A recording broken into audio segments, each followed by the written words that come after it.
We're back. It's Tone. I'm Rob. Hope you're doing great out there. Appreciate you guys. It is Monday, man. Are you ready for Christmas yet, Tone? We're a week away, man. Oh man, I'm as ready as I'm going to be, man. Got some gifts under the tree already, so just taking it day by day, man. You know what? I don't really need much these days. I don't know. The older I've gotten, the Yeah. less I look for gifts these days. I just tend to get them for myself throughout the year. And for me, a gift these days, Yes. man, buying some furniture, you know what I mean, things like that. So, man, I can't wait to talk to Mike Sielski about the holidays because the Philadelphia Eagles are a gift that keeps on giving. As a matter of fact, I think our guy just arrived, Let's so do it. I'm super excited to talk to this man because, like I said, the Philadelphia Eagles are a gift that keeps on giving. Mike, how you doing, sir? Tone, Rob, how are you guys? Oh, Mike, good, man. I'm good. I always like to get the initial reaction. So when you heard this yesterday, and Jay Glazer, I believe, had it first from Fox Sports. So I want to give credit where credit's due. That they were making the switch to Matt Patricia calling the plays on the defensive side. Sean Desai was going up to the booth, and Patricia would be on the sideline. When you first heard that yesterday, what was your initial reaction? I'll be very honest, Rob. I was not as surprised as I think a lot of people were. Okay. I think people are forgetting the recent history of the Eagles here, which is if they feel like, and by they, I generally mean Jeffrey Lurie and Howie Roseman, if they feel like things are not going the way that they ought to be going based on the roster that they have assembled, they are going to make a coaching move. Now, it's a little surprising that it happened mid-season like this. That's a little, I would say, probably unprecedented. You could say that. Yeah. But we've seen this before. Look, Doug Peterson won a Super Bowl, and he didn't get to keep Mike Groh and Carson Walsh. Chip Kelly's right-hand man in the front office was Tom Gamble. And it didn't take long for Tom Gamble to get out of there and then for Chip to follow him. Right. This has happened before. And in the wake of these two losses, I just had this feeling that, we have seen this before recently, especially once Howie returned from exile after the giving Chip all the control experiment. And so I wasn't as surprised that they made a change. Now, having said that, I thought it might be Nick Sirianni taking over the play calling or somebody else taking over the play calling on offense. But change itself didn't knock me over. You know, Mike, it's fascinating, right? You know, we have some people on one side of the aisle saying, well, the personnel wasn't really playing up to snuff in the first place, so how can we put that on Sean Desai? And then other people on the other side of the aisle says, well, Sean Desai isn't maximizing his personnel, right?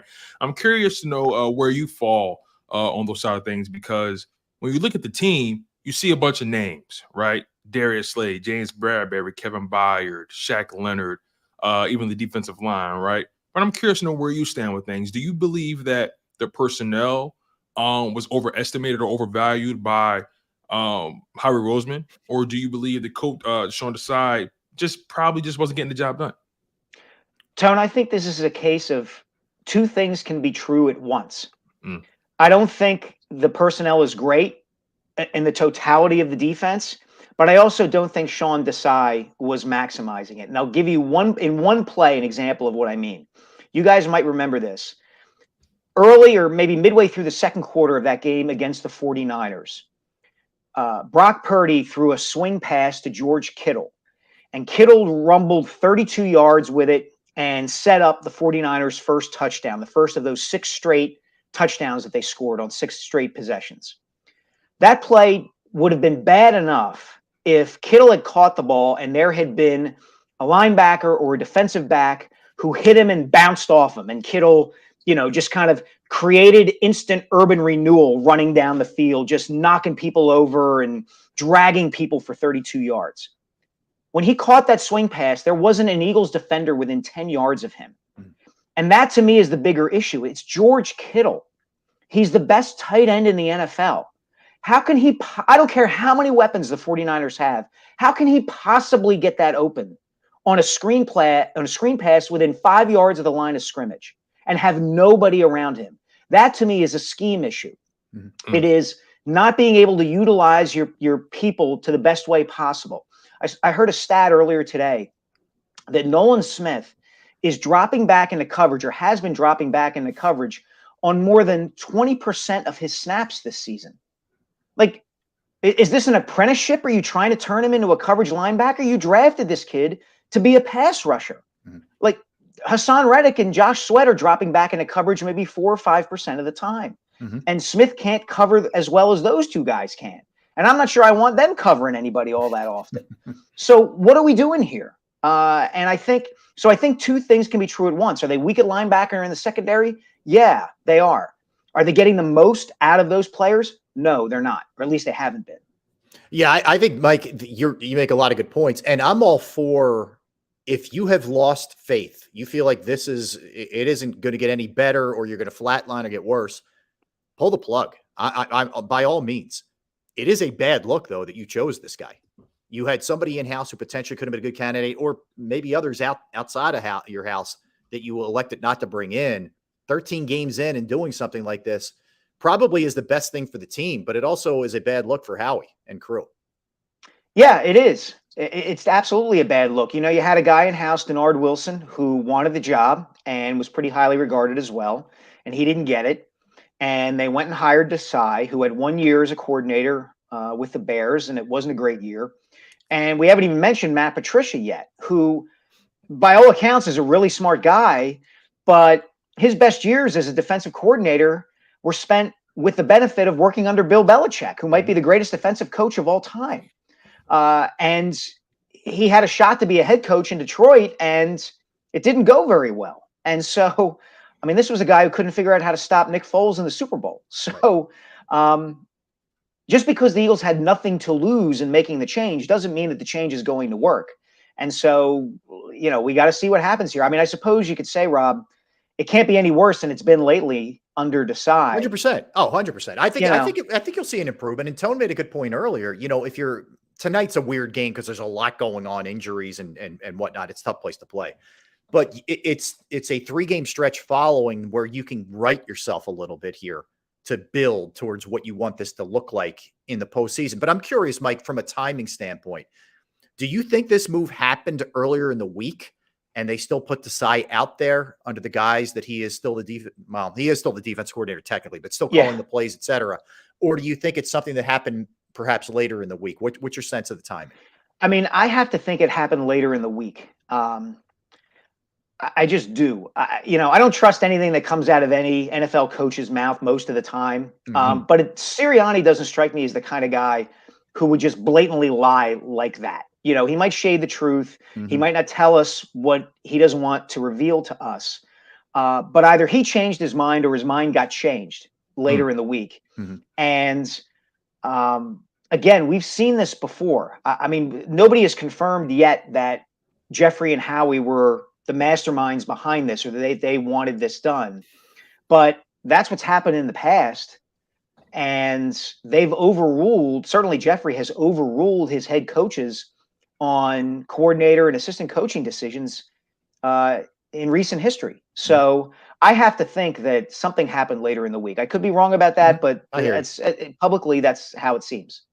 This situation is so fascinating to see it unfold, Mike, because like we said, Sean Desai is technically still the defensive coordinator, right? Technically. But if you ask me, this is a firing being masked as a demotion.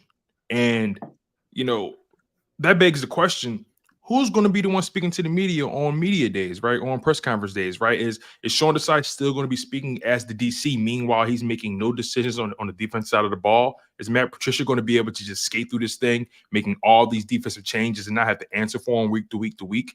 I mean, I'm curious to know, how do you think this thing is going to play out? Well, I mean, that's one of the bigger issues with the whole thing, Tone, is the way they handle it, right? I won't understand for the life of me why NFL franchises do this. I guess they feel beholden to certain insiders to leak stuff like this to them, whether you're talking about Jay Glazer, Adam Schefter, Ian Rappaport. As far as who speaks to the media, that's a really good question. I think some of it will depend on Monday night. If the defense plays well, you might see Matt Patricia. You're more likely to see Matt Patricia. If it doesn't, who the heck knows? Because as you said, Sean Desai is still the defensive coordinator, if in name only. So I don't know, man. I don't know. This is weird. This is messy. This is It a is. mess situation. It's messy, and it's got precedent, but it doesn't have precedent. And it's just, they better hope they win tonight, because this town is going to be, on its ear if Seattle comes out and, Geno Smith or Drew Lock, whoever happens to be playing for the Seahawks, throws for 350 and 4 touchdowns. Mike, really quickly, what message does this send not only to Nick Sirianni and the guys who are still on the coaching staff, but also what message does this send to your players? Well, I think the message it sends to Sirianni depends on how much Nick agreed with the decision. My theory with Nick has always been that he is much more assertive than Doug Peterson, and he is going to be less likely to go along to get along, if you know what I mean. Like Doug created this impression. Doug is a very agreeable guy, and it was only after the Super Bowl that he started to flex a little bit and say, hey, I won the Super Bowl. I called the Philly special. I won with the backup quarterback. I want my guys. And they're like, no, Doug, that's not how this works. And Doug wasn't helped by the fact that the franchise quarterback was regressing under Doug. Whether that was Doug's fault or not, that's a big factor too. As far as Nick goes, I think he's going to be less likely to say, all right, guys, I understand where you're coming from. I'll make the change. I think he is, just as I said, more assertive, more, I'm going to do it the way I want to do it. And so I'm curious to see how that plays out. As far as the players, it's very possible they'll be emboldened by this, Tone. I mean, you could tell there was leakage from the locker room. There was Josh Sweat talking about guys kind of freelancing and not playing within the structure and system of the defense. And then you had Darius Slay saying what he said about, I played good, but no one else did, kind of a thing, which, to a certain degree, I think the players on the team bake that into their understanding of who Slay is. But at the same time, it's not a great look to say I played great and no one else did. So there was some stuff going on here, and it's very possible that Matt Patricia will settle some of that down. I got to see it to believe it. And on top of all of that, Mike, you don't know about Hurts tonight. Right. I would, if I had to guess, I'd say he probably played, but I have no idea. I mean, he didn't even fly him on the same plane as his teammates. He was so under the weather. There's no Zach Cunningham. There's no Slay, and probably the strength of the Seattle defense is, or offense, excuse me, is they have 3 really good receivers. Yep. You're on the road at a place you don't usually play well. Then flip side of that is Geno Smith may not go. I mean, man, the storylines, you're loving life. Rob, there's always stuff, right? And, who knows how it's going to play out. But, man, it was already possible before all this happened that the Eagles would finish the season 14-3 with exactly the same record they had last regular season. Yeah. And nobody would feel good about it based on those 2 games against the Cowboys and the 49ers because they were so one-sided. And let's be very real about this. This change, taking the reins away from Desai and handing them to Patricia, wasn't made for the next 4 weeks. It was made for the playoffs. And the belief that, okay, if we get our defense just a little bit better, maybe we can outscore some teams. But I'm still skeptical that they're going to be able to get through the NFC. If they play either the Cowboys or the 49ers, even at home in the playoffs, I would go into that game looking at the Eagles as the underdog. Yeah. Yeah, I would definitely have to agree with you on that, Mike, especially when you look at the NFC playoff picture right now. I mean, granted, the Cowboys just lost yesterday, and the way they lost was eye-opening not really eye-opening to us because we kind of saw the writing on the wall, but they got ran on pretty badly yesterday, right? And it begs the question, what is it with this offensive coaching staff that always feels the need to go against the grain when the writing is clearly on the wall? I mean, all season – we all knew Dallas had a susceptible run defense. Yet the Philadelphia Eagles always tend to go with the analytics and pass the ball and pass, set up the run, and haven't really committed themselves to a running game, right? I mean, yeah, they had some running plays, but they haven't committed themselves to it to the degree, at least, that the Bills have. And I'm always of the impression there are some coordinators who care about putting up points, and there are some who care about winning games, right? I'm curious to know, when you look at Brian Johnson, what Nick Sirianni has done with this offense as of late and how they've tried to win games, how do you gauge them, especially with the player picture being set up the way it is now, knowing what we know about Dallas, and just if they can potentially get out of their own way? Aim higher, Tone. Aim higher. It's not don't think of it in terms of the coordinators or even Nick Sirianni. Think of it as the Eagles' organizational philosophy. They want to throw the ball. There is a reason that in 2021, after the first 7 games of that season, when they made Jalen Hurts the centerpiece throwing the ball of that offense, and they were 2-5, and he was struggling because he wasn't quite ready yet to be that guy. They went to that run-first attack, right, with the RPO stuff, and they were grinding teams into dust. There is a reason they spent that offseason then pursuing Russell Wilson. And there is a reason that they brought in Gardner Minshew at the time, because they weren't sure about Hurts. Now, Hurts had that incredible 2022 and convinced Jeffrey Lurie and Howie Roseman and Nick Sirianni he's the guy. So they signed him to the extension. And when they pick a guy who they perceive to be the guy, they want him to throw the ball. This is not about Brian Johnson as much as it is about the Eagles as a whole. And so, are there going to be games where they could run the ball more to win? Yeah, but it's not the way they want to play. I go back, I still remember this game. I forget if it was 2018 or 2019. They went into Green Bay when the Packers still had Aaron Rodgers and they were really good. And Eagles, it was a week 4 or 5 game, and the Eagles season, even that early, was kind of hanging in a balance. And they used Jordan Howard and Miles Sanders, and they ran the ball down the Packers' throats and won the game in Green Bay. Mm-hmm. And Jeffrey Lurie was not happy about it.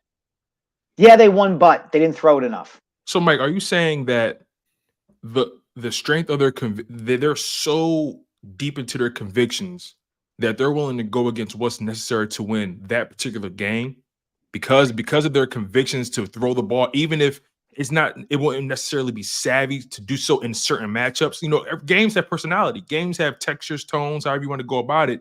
In some games, you may be required to do one thing more than the other. Are we saying that their convictions they're so entrenched in their convictions that they can't see that? I'm not saying that they would rather lose by throwing the ball than win by running it, but this is documented. This has happened. Jeffrey Lurie has expressed reservations about them winning important road games by running the ball. After they beat the Bears in the playoffs in 2018, 2019 with the double doink, he was disappointed that the final score was 16-15 or whatever it was, because there weren't more points put on the board. They want to score. They believe that in the main, that is going to win you football games over time and be more entertaining. Tone, look where they put their money. They put it in quarterback. They put it in wide receiver. They put it in Dallas Goedert. They put it in their offensive tackles. They don't put it in their running backs. They are look where they allocate their financial resources. Look where they allocate their high draft picks. And you can see what they want to do offensively. Mike, I want to follow up on that in this sense.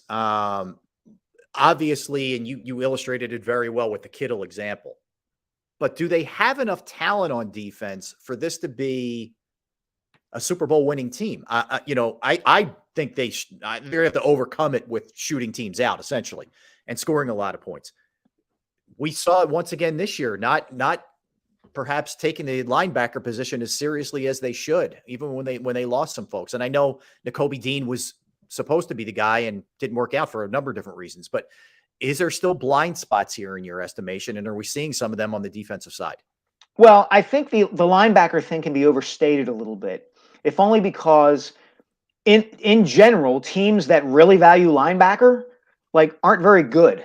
The Bears, okay? They keep spending money and drafting players who play linebacker, and they can't get the quarterback position right ever. We look at Fred Warner from the 49ers. Fred Warner was a 3rd-round draft pick. Yeah. It's not like the 49ers decided we got to go get a linebacker and shore up this position. They drafted a guy in the 3rd round. He turned out to be the best guy in his position in the league right now. So that can be overstated a little bit. The Eagles have just missed. They have a tough time evaluating low-cost talent at that position. The bigger issue to me has been the pass rush, right? They're not getting home. Other than Hassan Reddick, they are not generating the kind of pressure on opposing quarterbacks that they need to. And that's how this defense is built. The defense is built to go after the quarterback, get a lead, pin your ears back, do all that stuff. And they haven't gotten leads lately. And some of that is on the offense and some of that is on the defense. Yeah, for sure. Yeah, it's funny. I was just thinking about that, right? A lot of these things are working in concert. And if your pass rush isn't getting home, then by proxy, you kind of would expect your DBs to kind of maybe hold up a little longer so they could get home. And I think that's one of the issues, right? The DBs and the linebackers, they barely can hold up past 2.5 seconds, which in turn is making it hard for the pass rushers to kind of get home, because we saw in that Washington matchup, Eric Bieniemy made it very clear what his goal was. We're going to get the ball out quick, and we're going to eliminate this team from getting to the quarterback.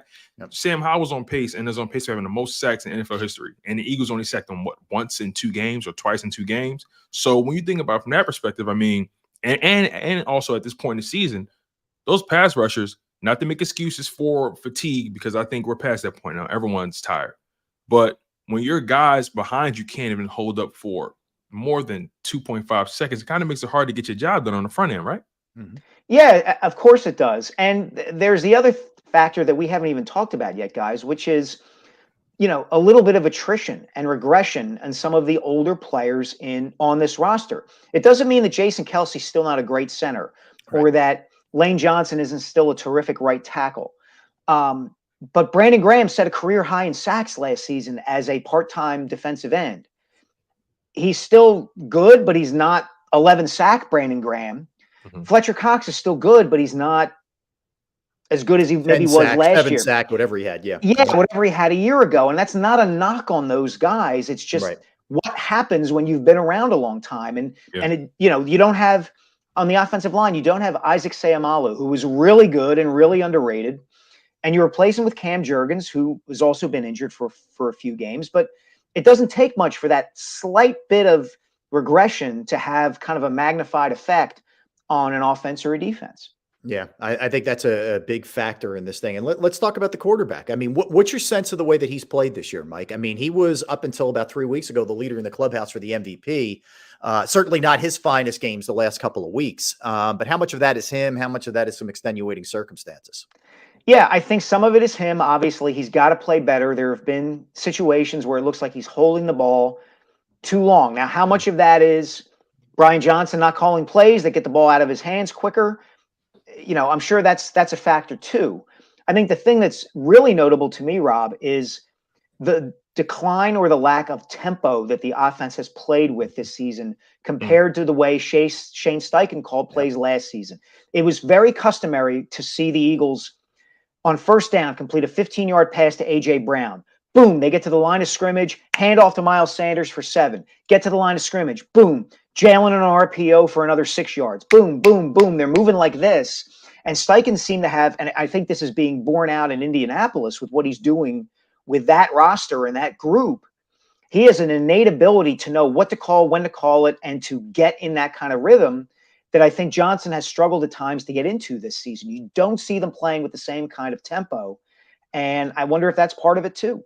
Yeah. And now, I'm so glad you brought that up, because week 15 in the season, you would like to think that a young coordinator has begun to at least figure out or get a feel for the rhythm or the pace he's trying to set. Yet it seems like this offense has, I don't know, steadily regressed in terms of pace, rhythm, execution, decision making. The players are getting in later. I've never seen this team is using the entire play clock most of the time. It just seems like a lot of indecision on that side of the ball with the quarterback and with the coaching. What do you say to that, Mike? Yeah, I agree with you, Tone. It looks clunky a lot of the time. And you don't see a lot of what we saw last season pretty frequently, which were receivers that were open because they had been schemed open. Okay, I go back to that second game last season against the Vikings, the Eagles' first home game. There was that. They broke that game open with a deep touchdown pass to Quez Watkins, where nobody was around Quez for 15 yards. And you could see from the way Steichen designed the play, the safety goes here, the corner thinks Quez is going to go underneath, and instead Quez heads downfield and he's wide open. You saw plays like that yesterday from the Rams. Cooper Kupp, there's nobody around him for a touchdown. That hasn't often happened this season for the Eagles. Is some of that Jalen missing open receivers on maybe a second or third read that he ought to be making? I'm sure that's part of it. But some of it just seems to be like, we're going to get the ball to A.J. Brown, Devontae Smith, and Dallas Goedert, kind of like what Nick Sirianni said the other day. come hell or high water, and we're going to shoehorn it in there if we have to. And the results have been what the results have been. Yeah, and I think you see how much they miss Shane Steichen too, who's doing an amazing job in Indianapolis. Mike, let me ask you this about Sirianni. I don't think there's any doubt he's a connector. He's a guy who they like to play for. He has them up. I think there's good leadership. There's good culture. All of that is there. There's no doubt.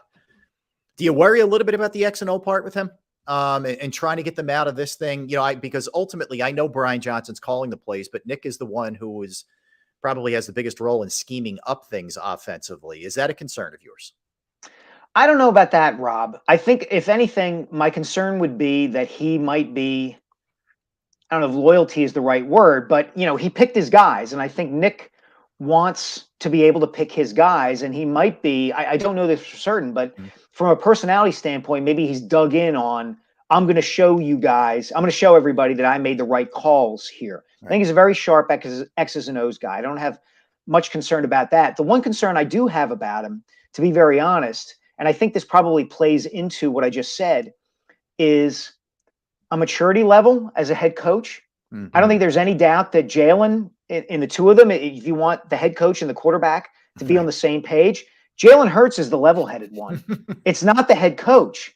And that's an interesting dynamic to me. And I wonder about that with respect to some of the decisions Nick might make in games, some of the ways he reacts to in-game situations, just that sort of thing. I think there's some maturing that has to take place there. All right. Wow, that's a very interesting point. Last one for me. You brought up the fact that the Rams and these other teams they just know how to get their guys open, regardless of how much they pay them, regardless of how talented they are. Nick Sirianni and these guys, they constantly reiterate, we trust these guys to win. We trust these guys to win their matchups, right?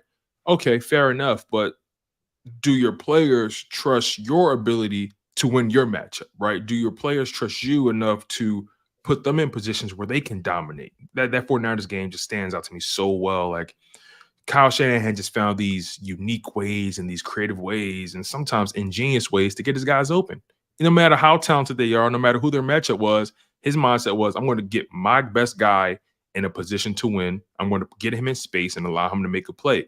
It seems like everything this year has kind of been forced. Like you said, used a great metaphor. We're going to shoehorn this thing in there. I have a hard time. I have a hard time trusting that this thing is going to get much better, if I'm being quite honest, Mike. Yeah, I think that's a very fair point, Tone. Like I said, I think they could very well go into the playoffs 14-3 or 13-4, and we're all going to be like, what's wrong with this team? Because the expectation is, they should be the number one seed. They should be dominant. And they got their doors blown off by their two challengers in the conference. And so that is a reason for concern. As far as your question about scheme and all of that kind of stuff, I don't think I look at Nick as failing in that regard, but I do think that there's been a step backward in that sense, particularly with respect to the offensive play calling, right? Jonathan Gannon wasn't dialing anything up last season, really, that made a difference on the defense. Okay. He had talent all over the place, and they just kind of went out there and did what they do. And the offense was scoring at such a rate early on in games that the defense could play the way everybody wanted it to play, which was pin your ears back, go ahead, let Hassan Reddick and Brandon Graham and Josh Sweat go after the quarterback, and we'll take our chances with teams throwing the ball to beat us. Mm-hmm. I think you're right. I think the clunkiness of the offense, I just kind of look at that and say, okay, it hasn't looked easy. It hasn't looked smooth at any time this season. Maybe as my colleague David Murphy wrote today, they need to get back to running the ball a little bit more. I'm skeptical that that's the issue. I think they've run the ball plenty. They just haven't been very good at it. And that gets to, I think, issues that the coaching staff are going to be struggle to address, just slight regressions in a couple key areas of the team. Mike, always insightful, man. Tell everybody, check him out at Mike Sielski on Twitter, and you can see Mike's latest work on this Eagles and reacting to this move with Sean Desai and Matt Patricia.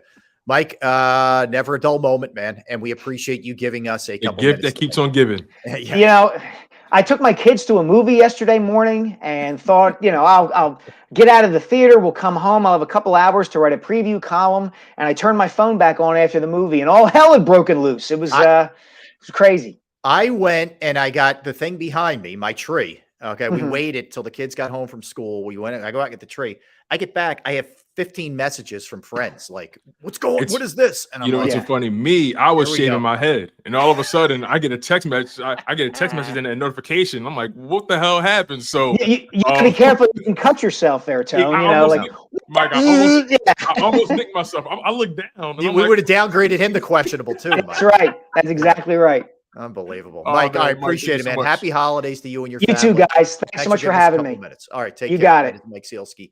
Oh, man, wild stuff. All right, let's come back. Man. Like I said, the gift that keeps on giving, Rob. It's unbelievable. All right, let's dig into, Tone, some of the things that went down yesterday and over the weekend, because there was games on Saturday too, that impact the Eagles, namely the Cowboys game, the 49ers game, the Lions game, the Giants, who they play next. We'll look at the Ravens last night, who keep rolling. We'll get into a ton of different things NFL-wise.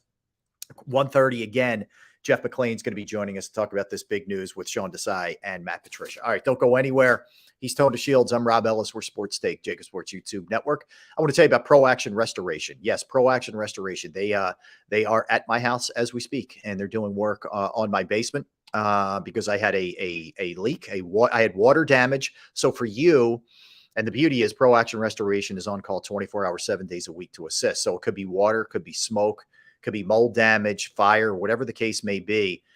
They are prepared and they are ready to roll and come out and help you. They are licensed, bonded, and fully insured, and they've been serving the tri-state area for more than 2 decades. Pro Action Restoration is also and will also work in conjunction with your insurance company. So again, we're getting some crazy weather here, some flooding in the Northeast and the Philadelphia area. If you have water, you have fire, you have smoke damage, mold remediation, you name it, they can handle it. Give them a call, 610-623-3760, 610-623-3760, or online at proactionrestoration.com.